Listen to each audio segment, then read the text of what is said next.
My name is Walter Grayson. I am 71 years old, and 3 weeks ago, my only son stood in my kitchen, the same kitchen where I taught him to make pancakes when he was 6 years old, and told me I was not welcome at Christmas anymore. He didn't yell. That was the worst part. He said it the way you'd tell someone the store was out of milk, calm, final, like he'd rehearsed it in the car. 2 days later, his lawyer called me, not to apologize for my son, not to smooth things over, to tell me something my son didn't even know yet, something that was about to change which one of us actually needed the other. If you've ever been made to feel small by the people you gave everything to, stay with me, because this story isn't about revenge. It's about the moment an old man stops apologizing for taking up space in his own life. I need to tell you who I was before I tell you what happened, because you won't understand the ending otherwise. I spent 38 years as a machinist at a plant outside of Dayton, Ohio. Not glamorous work. My hands still carry the calluses and the 2 missing fingernails to prove it. My wife, Carol, taught 3rd grade at the elementary school 2 miles from our house. The same house I still live in.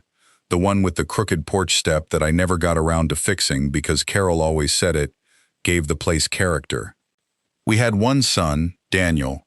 We tried for more, but it wasn't in the cards for us, so everything, every ounce of what we had, went into that one boy. I worked doubles so he could play travel hockey. Carol tutored other people's kids on weekends for extra cash so he could go to a private tutor before his SATs. When he got into Ohio State, we took out a loan against the house. When he graduated and wanted to move to Chicago to be near where the real opportunities were, I drove the U-Haul myself, 12 hours round trip, and didn't complain once, because that's what fathers do. I'm not telling you this to make myself sound like a saint. I made plenty of mistakes. I missed birthdays for overtime shifts. I wasn't always good with words. Carol used to say I loved with my hands and my wallet, not my mouth, and she wasn't wrong. But I want you to understand, there was never a moment, not one, where Daniel didn't know he was the most important thing in my world. Carol passed 4 years ago. Pancreatic cancer. Fast and cruel, the way that particular disease likes to be. Daniel came for the funeral. He cried. He hugged me at the graveside and said, "I've got you, Dad. I'm not going anywhere." I believed him. I had no reason not to. After Carol died, something in the house went quiet in a way that never fully came back. I kept working part-time at the hardware store, just to have somewhere to be. I started making the trip to Chicago every few months to see Daniel, his wife Melissa, and my grandkids, Ethan, who's 12 now, and Sophie, who just turned 9. Those visits were the best days I had. I taught Ethan how to whittle a slingshot out of a fallen branch, the same way my own father taught me. I read Sophie the same bedtime stories Carol used to read to Daniel. For a few days at a time, the house didn't feel so quiet, even though I was 400 miles away from it. I tell you all of this so you understand. I was not a burden showing up uninvited. I was a father who had earned his place at that table 1,000 times over, in blood, sweat, and 40 years of showing up, which is what made what happened next so hard to swallow. If I'm being honest with myself now, looking back, I can see it didn't happen all at once. Nothing like this ever does. It's not a wall going up overnight. It's a door, closing an inch at a time, so slowly you convince yourself it's still open. It started about 1.5 years ago, right around when Daniel got promoted to senior vice president at his firm. Good for him. I was proud, genuinely proud. But something shifted after that promotion. The phone calls got shorter. "Dad, can I call you back? We're in the middle of something." The visits to Chicago got harder to schedule. "This month's crazy, Dad. Maybe next month." Next month became the month after that. Melissa, my daughter-in-law, had never been unkind to me exactly. But there was a coolness there from the start, a politeness that never warmed into anything real. She came from money, old Chicago money, a family with a lake house in Michigan, and a father who'd been a federal judge. I don't think she was ever cruel on purpose. I think, in her mind, I was simply a category of person. Daniel's father, the factory worker. And categories don't get invited past a certain point. Last Thanksgiving, They didn't invite me at all. Daniel called the week before, sounding rushed, and said Melissa's parents were hosting this year, and it's kind of just immediate family, Dad. You understand. I said, of course. Sure, no problem. And I spent Thanksgiving alone with a frozen dinner and a football game I didn't care about, telling myself it was fine. Telling myself I understood. I didn't understand. Not really. But I told myself I did, because the alternative was admitting that my son was quietly editing me out of his life, one holiday at a time. Then, 3 weeks ago, I got a call from Daniel. He said Melissa's parents were doing a big Aspen trip for Christmas this year. Skiing, a rented chalet, the whole thing, and that they'd decided to do just a quick family lunch beforehand, at their house, before flying out. He invited me to that lunch. I drove the 400 miles, packed an overnight bag, and brought presents I'd spent weeks picking out. A hand-carved wooden train set for Ethan that I'd made myself in my garage, sanding every wheel by hand, the way my own father had taught me. A music box for Sophie that played Claire de Lune, her favorite. I got to the house around noon. Ethan and Sophie ran to hug me at the door, the way they always did, and for a moment everything felt normal. Then I noticed the suitcases lined up by the garage door. Ski gear, a cooler already packed. When do you all leave for Aspen? I asked, setting my bag down. Daniel and Melissa exchanged a look. That look, I've replayed it in my mind 100 times since. It was the look of two people who'd had a conversation they thought they'd finished, and were now being asked to have it again out loud, in front of witnesses. Actually, Dad, Daniel said, we're leaving this afternoon, right after lunch. Oh, I said, I thought Christmas lunch was Christmas Eve, and I'd stay through. No, Dad. He said it fast, cutting me off. We're doing lunch today, and then we fly out. Christmas itself will be in Aspen, with Melissa's family. I looked at Melissa. She was folding a dish towel very carefully, not looking at me. So I came 400 miles, I said slowly, for lunch. Dad, don't make this a thing. That's when I knew something was wrong. Not because of the trip. People take ski trips. That's not a crime. It was the tone. The way he said, don't make this a thing, like I was a problem he was managing, not a father he was talking to. We sat down for lunch. It was tense, quiet, the kind of meal where everyone's talking about the weather because nobody wants to talk about the actual weather in the room. Ethan kept looking between his parents and me, the way kids do when they sense something's wrong but don't have words for it yet. After lunch, I helped clear the plates. Old habit, something Carol taught me. You never leave a table without helping clean it. I was in the kitchen, rinsing dishes, when I heard Melissa's voice from the hallway, pitched low but not low enough. Can't keep doing this every holiday, Daniel. My parents ask questions. It's embarrassing. I froze at the sink. He's my father, Daniel said, quieter. I know he's your father. I'm not saying cut him off completely.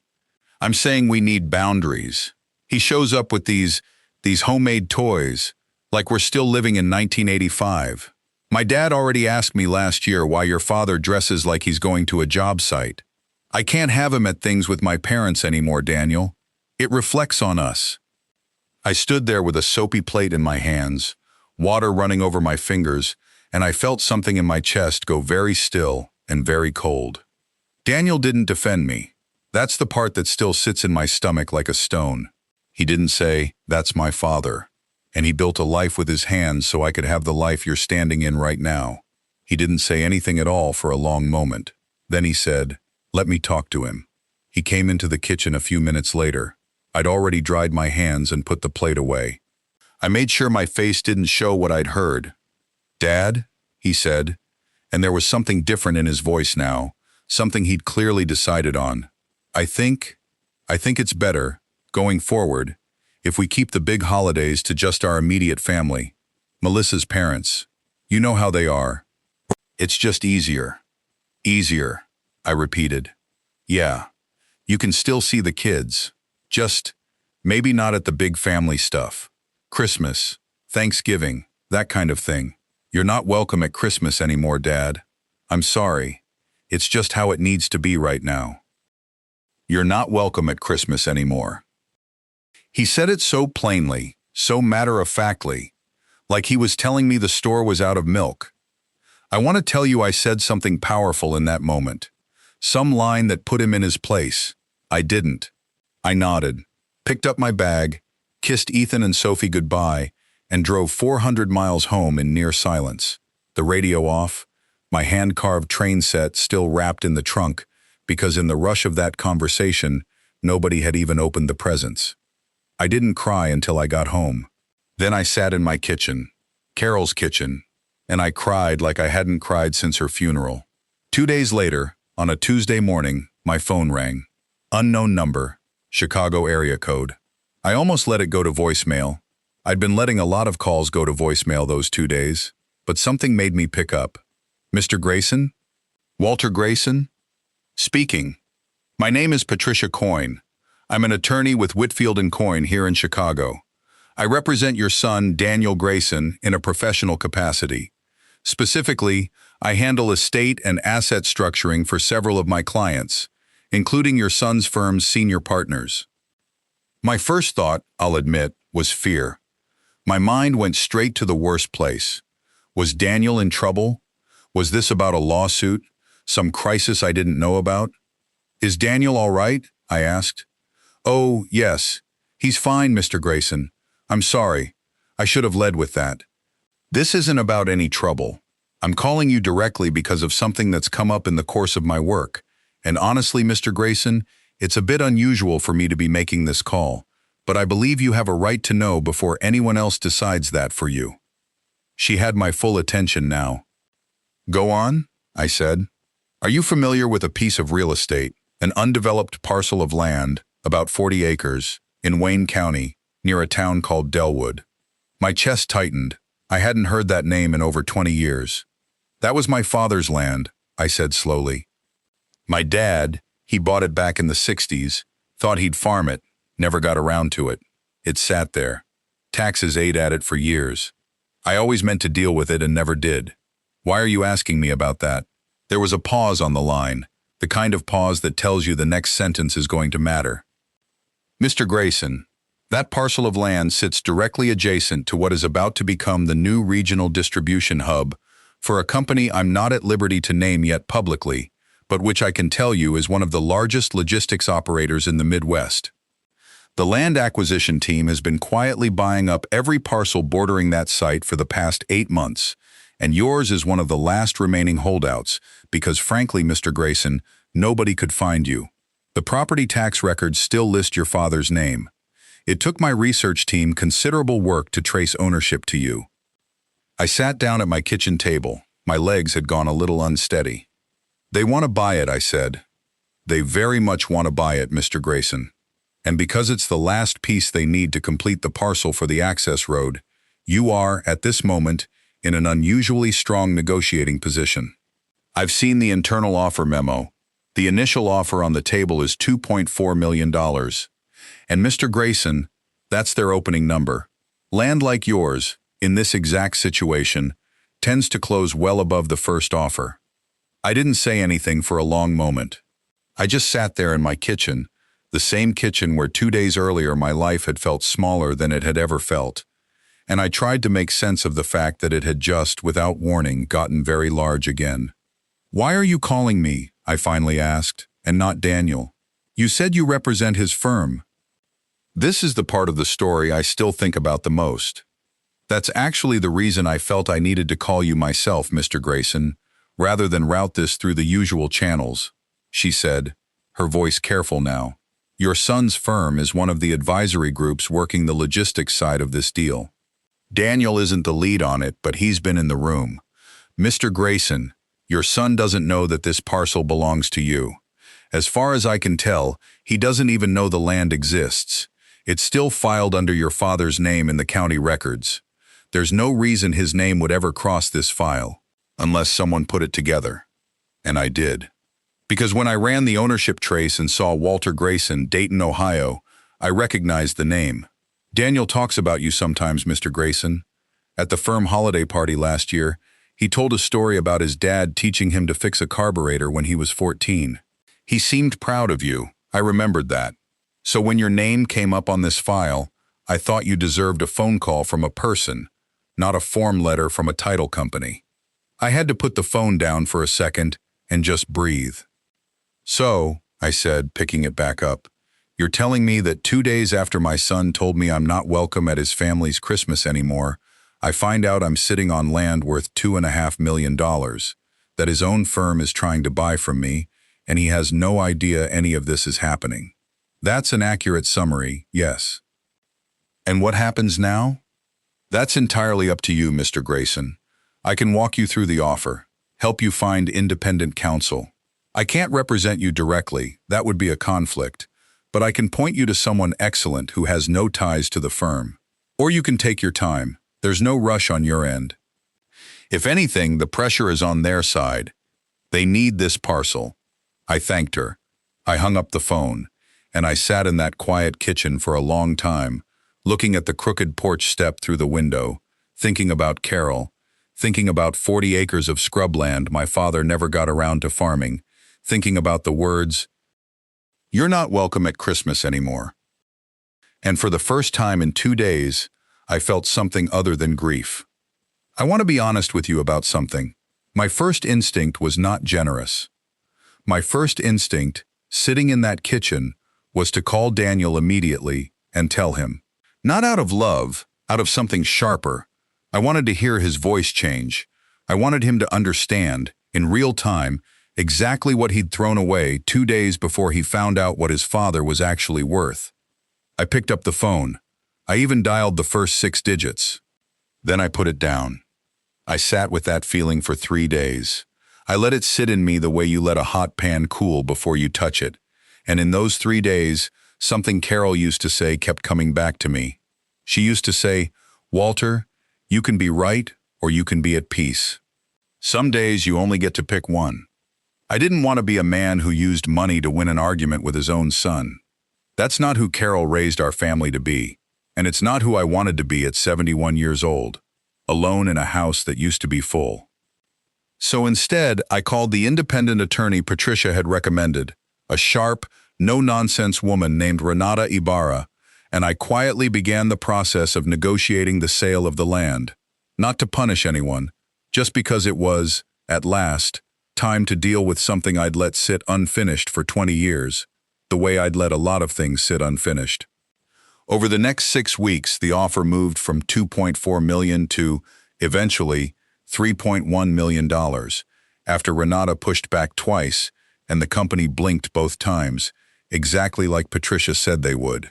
I didn't tell Daniel any of it, not because I was hiding it forever, because I wasn't ready yet, and because, for the first time in a long time, something in my life belonged entirely to me, and I wasn't in a hurry to hand it over to anyone. Even my own son. During those 6 weeks, something else happened too, and this is the part of the story that actually matters more to me than the money. I started going to the community center on Tuesdays, where they had a woodworking group for retirees. I hadn't touched serious woodworking since I made that train set for Ethan. I started making things again. Small boxes, birdhouses, a rocking chair I'm still not finished with. I reconnected with an old friend from the plant, Harold, who'd lost his wife around the same time I lost Carol. We started having breakfast together on Thursdays. I want to tell you something important. For 6 weeks, I was not the man sitting by his phone waiting for his son to apologize. I was just a man, rebuilding a life, one small piece at a time, the way you'd rebuild anything, slowly, with your hands, without rushing it. Melissa's family didn't know it, but the ground under their easy dismissal of me was already shifting. Not because I made it shift. Because the truth simply doesn't stay buried in county records forever. It was a Sunday evening, about 7 weeks after that Christmas lunch, when my phone rang and I saw Daniel's name on the screen for the first time since he'd told me I wasn't welcome anymore. I almost didn't answer. Then I did. "Dad?" His voice sounded strange, tight. "Dad, I need to ask you something, and I need you to be straight with me. All right? Do you own land in Wayne County, near Delwood?" There it was. "I do," I said. It was your grandfather's. I inherited it. I never did anything with it. There was a long silence on the line. Dad, why didn't you tell me? Tell you what? Exactly, Daniel? I asked, and I kept my voice even, the way I'd practiced in my head more than once. That I own some old scrubland your grandfather bought 50 years ago? It never came up. We haven't exactly been talking much. Dad, that land is part of the Holloway Logistics deal. My firm's been working the advisory side of that acquisition for almost a year. I found out an hour ago, one of the partners mentioned they'd finally closed on the last holdout parcel, some seller represented by Renata Ibarra, and the name on the closing docs was Walter Grayson. Dad, I about fell out of my chair. I closed on it Thursday, I said. 3.1 million. After the broker's fee and the capital gains, it works out to a bit over 2.6. The silence on the other end went on so long I thought the call had dropped. $2.6 million, he said finally, very quietly. That's right. Dad, why didn't you call me? Why didn't you tell me any of this was happening? And here, I let myself say the thing I'd been holding for 7 weeks. Daniel, I said, you told me I wasn't welcome at Christmas anymore. You said it in your kitchen, in front of your wife, 2 days before a lawyer called me to tell me I was about to become a rich man. I didn't call you because for the first time in a long while, I had something in my life that was mine, that didn't depend on whether I was welcome somewhere. I wasn't hiding it to hurt you. I was just, for once, not in a hurry to hand something over to people who'd already decided I was an embarrassment to have around. I heard him breathe out, slow and shaky. Dad, his voice cracked. I heard what Melissa said that day, in the hallway. I know you heard it too. I saw your face when I came back into the kitchen, and I didn't defend you. I've thought about that moment almost every day since. I told myself I was keeping the peace. I was a coward, Dad. That's the truth. I chose the path of least resistance instead of standing up for my own father, and I've hated myself for it since about 10 minutes after you drove away. I didn't say anything right away. I let him sit in it, the way I'd learned to sit in things these past 7 weeks. I'm not calling because of the money, Dad, he continued. I swear to you, I'm not. I found out about the land an hour ago, and the first thing I felt wasn't my dad is rich now. The first thing I felt was shame, because I realized I'd spent 7 weeks not calling my own father, not because I was busy, but because some part of me was relieved I didn't have to look at what I'd said to you. And now I find out you've been going through something enormous, selling your father's land, becoming a millionaire overnight, completely alone, because I made you feel like you had no one to call. I wasn't completely alone, I said. I had Harold. I had my woodworking group. I had Renata, who's tougher than any lawyer I've ever met on television. I was lonely, Daniel. I won't pretend I wasn't. But I wasn't alone the way you think. Can I come see you? He asked. Not for the money, Dad. I don't care about the money. Well, that's not true. I do care. Mostly because it means you're taken care of, and that matters to me. But I'm asking because I miss my father. I miss you. And I've been a coward for 1.5 years, and I don't want to be a coward anymore. He drove out 3 days later. Alone. No Melissa, no kids, just Daniel, in his car, making the same 400-mile trip in reverse that I'd made so many times to see him. He looked older than I remembered, tired in a way that had nothing to do with sleep. We sat at the kitchen table, the same kitchen, and for a long time neither of us said much. I made coffee. He drank it black, the way his mother used to. I owe you an apology, he finally said, and I don't think one conversation is going to cover it, but I want to start. I'm listening. I let Melissa's family make me feel like where I came from was something to manage, instead of something to be proud of. And somewhere along the way, I let that spread to how I treated you. You built a whole life with your hands, Dad. You worked doubles so I could play hockey. You drove a U-Haul 12 hours so I could chase a career you never got the chance to chase yourself. And I stood in this kitchen and told you that you weren't welcome at Christmas because I was worried about what my father-in-law thought of your boots. His voice broke on that last part. I'm not going to sit here and tell you it didn't hurt, I said. It hurt more than almost anything since your mother died. But I'll tell you something else, Daniel. Hurting me was never going to change who I am. I built this life once already, out of nothing, with these hands. I know how to do it again. What I don't know how to do, what I never learned how to do, is stop loving you, even when you make it hard. He put his face in his hands for a moment. I don't want the money to fix this, Dad. I mean that. If you never gave me a dime of it, I'd still be sitting here trying to make this right. I know, I said. And for what it's worth, I'm not planning on handing anyone a check to make a point. That land money is going toward things I've earned the right to enjoy. Some of it's going to Ethan and Sophie's education funds, because that's what grandfathers do, not because anyone forced my hand. Some of it's going toward finally fixing that porch step your mother always said gave the place character, and a good chunk of it is just going to sit, quietly, so an old man never has to worry about being a burden to anyone again. You were never a burden, Daniel said, and for the first time, his voice had real conviction in it. You were never a burden, Dad. I was the one who made you feel like one, and that's on me, not you. I won't pretend everything healed overnight. Melissa and I are still finding our way. There was a hard conversation a few weeks later, one where I made clear that I would always love my grandchildren, but that I would not be spending my remaining years shrinking myself to fit into rooms where I wasn't wanted. She heard me.